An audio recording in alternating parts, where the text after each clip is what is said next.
Soy policía desde hace 12 años. He trabajado en turnos de mañana, de tarde, festivos, dispositivos especiales, manifestaciones, partidos de fútbol y accidentes graves. Creía que ya había visto todo lo que se puede ver patrullando una ciudad. Me equivocaba. Aquella noche me tocó turno de noche, de los que empiezan tarde y se alargan hasta que la ciudad parece otra cosa. No estaba solo. Iba en patrulla con mi compañero Javier. Llevábamos varias horas sin incidencias graves, avisos menores, algún coche mal aparcado, una llamada por ruido que resultó ser una televisión demasiado alta, nada fuera de lo normal. A las 2:55 de la madrugada, recibimos la orden de hacer una ronda por un sector que, en teoría, ya conocíamos de memoria. Una zona tranquila, residencial, calles largas, farolas regulares, semáforos sincronizados. Una de esas áreas donde el turno de noche suele pasar sin historia. Nada más entrar en la avenida principal, noté lo primero. Una farola no funcionaba, no parpadeaba, no estaba medio encendida, estaba completamente apagada. Puede parecer una tontería, pero cuando patrullas de noche, los detalles cuentan. Esa farola llevaba años funcionando. La recordaba bien. Estaba justo antes de un cruce importante. Siempre iluminaba el asfalto de forma uniforme. Esa noche no. El tramo quedaba en sombra, como si alguien hubiera recortado la luz con precisión quirúrgica. El resto de la calle seguía iluminado con normalidad. Seguimos avanzando y llegamos al semáforo del cruce. Estaba en rojo. Nos detuvimos. Esperamos. Normalmente, ese semáforo cambia rápido. Es un cruce secundario. No suele tardar más de unos segundos. Pasaron 20 segundos, 30, 40. Miré el reloj del coche. Nada. El semáforo seguía en rojo, completamente inmóvil, no intermitente, no averiado a medias, funcionando, pero sin cambiar. ¿Te acuerdas de que este semáforo fuera tan lento? Le pregunté a Javier. Negó con la cabeza. En ese momento, el silencio empezó a notarse. No había tráfico, no había peatones. Ni siquiera se oía el ruido habitual de fondo de una ciudad dormida. Cuando por fin se puso en verde, seguimos avanzando. Y entonces apareció la calle. Una calle que no reconocí. Eso fue lo que más me inquietó. No era un callejón raro ni una carretera nueva en obras. Era una calle normal, asfaltada, con aceras, con señales verticales en buen estado, incluso con marcas viales recientes. Pero yo no la había visto nunca, y patrullaba esa zona desde hacía años. ¿Esta calle estaba aquí? Pregunté sin apartar la vista del frente. Javier tardó un segundo en responder. No, que yo recuerde, no. Reducimos la velocidad. El navegador del coche no la marcaba. Para el sistema, esa calle no existía. Avanzamos despacio unos metros más, y fue entonces cuando la vimos. Al fondo de la calle, justo bajo otra farola apagada, había una ambulancia aparcada, sin luces, sin personal alrededor, sin conos, sin señales de intervención, bien colocada, recta, apagada, como si llevara poco tiempo allí. No estaba cruzada, no estaba mal aparcada, no parecía abandonada, parecía esperando. Frené el coche patrulla a varios metros de distancia. ¿Tenemos algún aviso médico en la zona?, pregunté. Javier ya estaba llamando a Central. La respuesta fue inmediata. No había ninguna ambulancia asignada a ese sector, ninguna intervención activa, ningún traslado pendiente. Y aún así, estaba allí. Apagué las luces largas. Dejé solo las de posición. La ambulancia no tenía la trasera precintada. Las puertas estaban cerradas pero no bloqueadas del todo. Me bajé del coche, y en cuanto puse el pie en el asfalto, supe que esa noche no iba a terminar como las demás. Cerré la puerta del coche patrulla con cuidado, sin hacer ruido innecesario. No era miedo todavía. Era otra cosa. Esa sensación que aparece cuando algo no encaja, y tu cuerpo lo detecta antes que la cabeza. La calle estaba en silencio absoluto. Ni viento, ni hojas moviéndose, ni el zumbido lejano de una carretera cercana. Nada. Avancé despacio hacia la ambulancia. Cada paso resonaba demasiado fuerte sobre el asfalto, como si el sonido no tuviera dónde dispersarse. Miré a mi alrededor buscando portales, ventanas encendidas, cualquier señal de vida. No había ninguna. Las fachadas parecían normales, pero todas las ventanas estaban oscuras. Ninguna persiana a medio bajar, ninguna luz de televisión filtrándose. Era como si esa calle no estuviera habitada, o como si nadie quisiera asomarse. Me detuve a unos 5 metros de la ambulancia. Era una unidad real, matrícula oficial, logotipo del servicio sanitario, número de identificación en el lateral. No era falsa. Me acerqué un poco más y noté algo raro. El motor estaba apagado, pero el capó todavía desprendía calor. No mucho. Lo justo para saber que no llevaba horas allí. Javi, dije en voz baja, esta ambulancia llegó hace poco. Mi compañero se colocó a mi lado sin decir nada. Él también lo había notado. Rodeé el vehículo despacio, iluminando con la linterna solo lo imprescindible. No quería reflejos innecesarios en los cristales.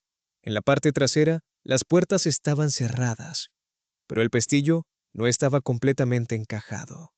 No estaba abierta, pero tampoco sellada, como si alguien hubiera salido con prisa, o como si alguien pudiera volver a entrar desde dentro. Miré a Javier. Central no tiene aviso, ¿verdad? Nada, respondió. He vuelto a comprobarlo. Me incliné un poco y miré por el cristal trasero. El interior estaba oscuro, pero alcancé a distinguir la camilla, vacía, sin correas desordenadas, sin manchas, sin nada fuera de lugar, demasiado limpio. En ese momento sentí algo que no puedo explicar bien. No fue un sonido ni un movimiento, fue la sensación clara de estar siendo observado desde algún punto de la calle. Me giré de golpe, nada. La calle seguía igual, vacía, silenciosa. Vámonos, dijo Javier en voz baja. Reportamos esto y que manden a alguien. Asentí. No tenía ninguna objeción. Volvimos al coche patrulla y encendí el motor. Al dar marcha atrás, las luces iluminaron de nuevo la ambulancia. Y por un segundo pensé que algo había cambiado. No supe decir qué. Salimos de la calle y regresamos al cruce del semáforo. Otra vez en rojo. Esta vez tardó todavía más. Mientras esperábamos, el sistema del coche emitió un pitido, una notificación automática del GPS. Zona no cartografiada. Miré la pantalla. El tramo por el que acabábamos de pasar había desaparecido, literalmente. El mapa mostraba una línea recta sin desvíos, como si esa calle nunca hubiera estado ahí. ¿Has visto eso?, pregunté. Javier asintió sin apartar la vista de la pantalla. Eso no es normal. El semáforo se puso en verde de golpe, sin transición. Seguimos adelante sin decir nada. Pasaron unos minutos. Intenté llamar de nuevo a Central para reportar la ambulancia. La comunicación se cortó 2 veces antes de entrar. Cuando por fin respondieron, la operadora sonó confundida. ¿Puede repetir la ubicación?, preguntó. Se la di despacio, con referencias claras. Silencio. Esa calle no figura en nuestro sistema, dijo finalmente. ¿Está seguro de la localización? Miré por el retrovisor. La calle ya no se veía. Solo una fila continua de edificios, perfectamente alineados, sin ningún hueco entre ellos. Donde antes estaba la entrada, ahora no había nada. Central, dije tragando saliva. La ambulancia estaba allí hace unos minutos. Recibido, respondieron. Enviaremos una unidad a verificar. Colgué. Javier me miró. ¿Y si volvemos?, preguntó. Negué con la cabeza. No sabía explicar por qué, pero estaba seguro de una cosa. Esa calle ya no iba a dejarnos entrar 2 veces. No pasaron ni 10 minutos cuando la central volvió a llamarnos. Unidad 7-1. Necesitamos que regresen a la zona anterior. Miré a Javier antes de responder. Central, esa calle no. Aparece ya en el sistema, dije.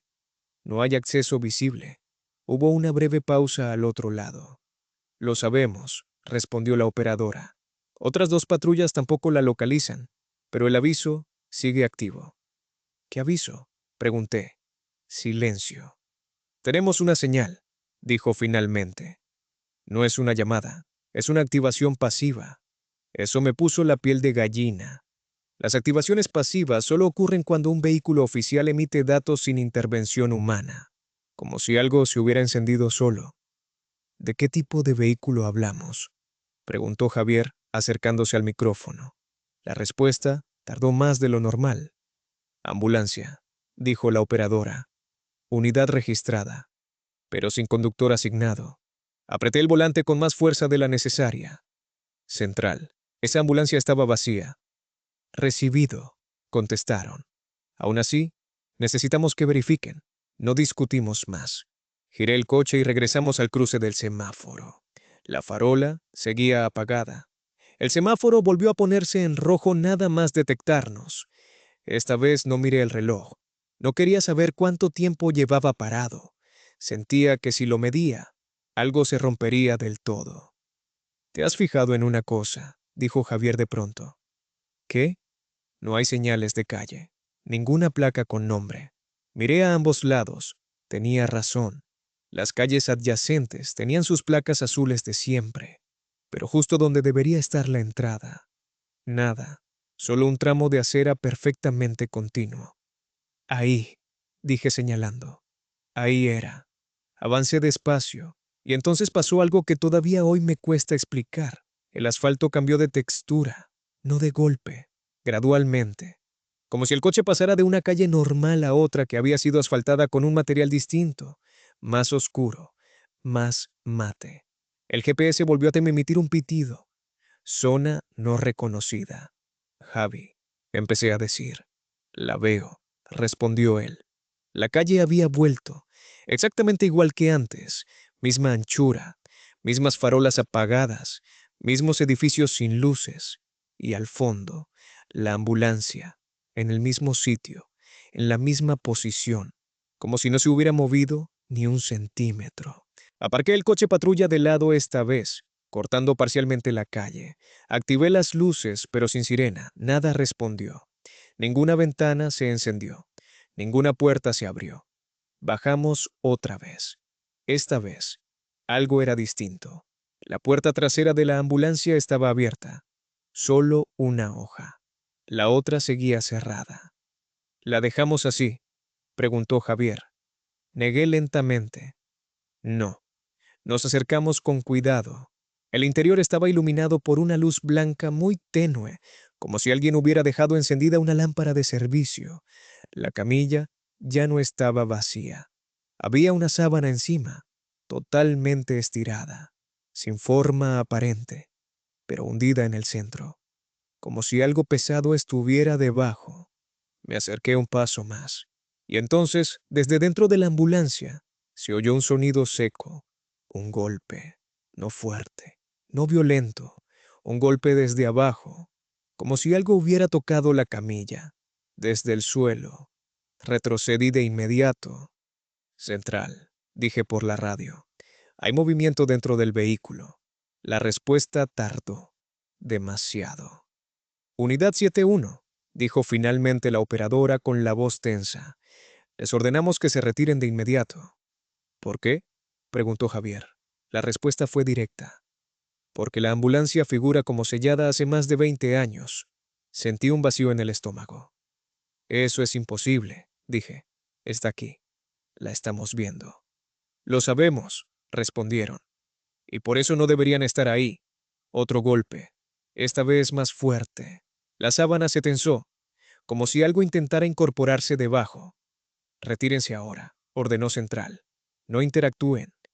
Di un paso atrás, y entonces vi algo que todavía me persigue. En el lateral de la ambulancia, bajo la pintura blanca, se distinguía una marca oscura, como si el metal hubiera sido presionado desde dentro durante mucho tiempo. Una huella, no de mano, de rostro. No esperamos a que la central repitiera la orden. Retrocedimos despacio, sin darle la espalda para la ambulancia. Cada paso parecía más pesado que el anterior, como si el aire se hubiera vuelto denso solo en esa calle.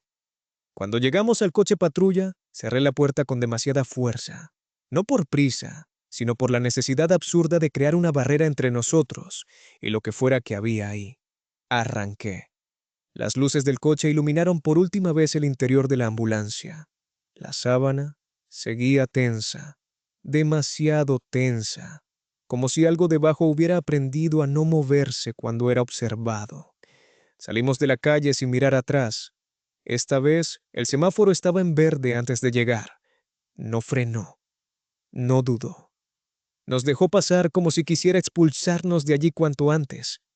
Durante varios minutos no hablamos. La radio permanecía en silencio, demasiado silencio. Cuando por fin Central volvió a contactar, la voz de la operadora era distinta, más formal, más fría. Unidad 71, abandonen el sector. Quedan reasignados a patrulla perimetral hasta el final del turno. ¿Y la ambulancia?, pregunté. Pausa. No existe ningún vehículo activo en esa localización. No insistí. Seguimos patrullando otras zonas, pero nada volvió a sentirse normal. Cada farola que parpadeaba me ponía en tensión. Cada vehículo estacionado parecía fuera de lugar. El turno terminó sin más incidentes, pero ninguno de los dos tenía ganas de bromear cuando amaneció. Al llegar a comisaría, redactamos el informe. O eso intentamos. El sistema no aceptaba ciertas palabras. Calle no registrada, ambulancia sin asignación, activación pasiva. Cada vez que las escribíamos, el programa se bloqueaba o las sustituía por términos genéricos. Al final, el informe quedó reducido a algo absurdo y vacío. Verificación negativa de anomalía urbana. Firmamos. Antes de irnos, un inspector nos llamó aparte. No levantó la voz, no hizo preguntas directas, solo nos dijo una frase que todavía resuena en mi cabeza. Si vuelven a ver algo que no encaja, sigan de largo. Pensé que todo acabaría ahí. Me equivoqué. 2 noches después, volví a tener turno nocturno. Esta vez, solo. Patrullaba otra zona, lejos de aquella calle, cuando el sistema del coche volvió a emitir un pitido. Miré la pantalla. Vehículo de emergencia cercano. Reduje la velocidad. No había sirenas. No había luces. Solo una señal en el mapa que parpadeaba. Levanté la vista. Al fondo de la calle, bajo una farola apagada, había una ambulancia. No era la misma. O eso quise creer. Pero cuando me acerqué lo suficiente, vi el detalle que me heló la sangre. En el lateral, bajo la pintura blanca, había una marca oscura, una huella, de rostro. Y esta vez estaba orientada hacia afuera, como si algo hubiera aprendido. No me acerqué a esa segunda ambulancia. No frené del todo. No apagué las luces. No pedí confirmación a Central. Seguí conduciendo. Y aún así, durante varios segundos, sentí algo que no debería sentir un policía entrenado. La certeza de que, si me detenía, ya no volvería a arrancar. La señal del sistema desapareció en cuanto pasé de largo, como si hubiera cumplido su función. Terminé el turno sin más incidencias, pero no dormí al llegar a casa. Cerré las persianas. Dejé el móvil boca abajo. Y aún así, cada ruido del edificio me parecía demasiado cercano. Al día siguiente pedí hablar con el inspector. No le conté todo. No hizo falta. Me miró durante unos segundos más de lo normal y me dijo algo que confirmó lo que llevaba intuyendo desde aquella noche. No todos los turnos dejan informe, me dijo. Algunos dejan rastro.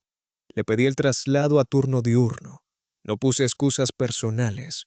Usé palabras administrativas. Estrés acumulado, fatiga operativa, riesgo de error. Me lo concedieron sin discutir. Desde entonces no vuelvo a patrullar de noche. Pero el turno nocturno no se fue de mí. A veces, conduciendo de día, veo farolas apagadas donde no debería verlas, o semáforos que tardan demasiado en cambiar, calles que parecen un poco más largas de lo que recordaba. Y siempre, siempre, evito mirar demasiado tiempo a las ambulancias aparcadas, porque aprendí algo esa noche. No todas vienen cuando alguien llama. Algunas llegan antes, no para ayudar, no para salvar, sino para esperar. Y cuando algo empiezas a esperarte a ti, no hay informe que lo borre. Pues durante semanas pensé que todo había terminado, que había sido una anomalía aislada, un error del sistema, una coincidencia mal encajada en una noche larga. Eso es lo que me repetía. hasta que un detalle mínimo me obligó a aceptar la verdad. Una mañana, ya en turno diurno, me llamaron para revisar un parte antiguo, un archivo mal digitalizado, según dijeron. Nada importante. Firmas, fechas, registros de servicio. Era un informe de años atrás, turno de noche, sector distinto al mío. Lo leí por encima sin interés, hasta que vi la referencia. Vehículo sanitario estacionado sin aviso previo. Sentí un escalofrío. Seguí leyendo. El agente que redactaba el informe describía una ambulancia sin luces, sin personal, aparcada bajo una farola apagada. Hablaba de un semáforo que tardaba demasiado en cambiar, de una calle que no figuraba correctamente en el sistema. El informe terminaba abruptamente, sin cierre, sin conclusión. Solo una nota añadida a posteriori. Agente reasignado. Solicita cambio de turno. Miré el nombre. No lo conocía, pero la fecha sí. Era exactamente la misma noche, 20 años antes. Cerré el archivo y no pedí explicaciones. Nadie me las ofreció. Desde entonces entendí por qué algunos policías veteranos nunca aceptan el turno de noche. No hablan de ello, no cuentan historias. Simplemente evitan ciertos cruces, ciertas calles, ciertas horas. Aprendí que la ciudad no es la misma cuando duerme, que hay servicios que no figuran en ningún cuadrante y que hay vehículos que no responden a llamadas, porque no vienen cuando alguien pide ayuda, vienen cuando algo se sale del orden, cuando hay un hueco, cuando alguien se queda un segundo de más en el sitio equivocado. Nunca volví a ver esa ambulancia de cerca, pero a veces cuando conduzco de madrugada por obligación, noto algo en el rabillo del ojo, una silueta blanca, un reflejo bajo una farola apagada. No miro, porque sé que algunas cosas no necesitan sirenas, no necesitan luces, ni autorización. Solo necesitan que estés ahí, cuando les toca pasar lista. Por eso digo que ese turno me dejó marcado, no por lo que vi, sino porque desde entonces sé que, en ciertas noches, no somos nosotros los que patrullamos la ciudad. Es la ciudad la que nos observa,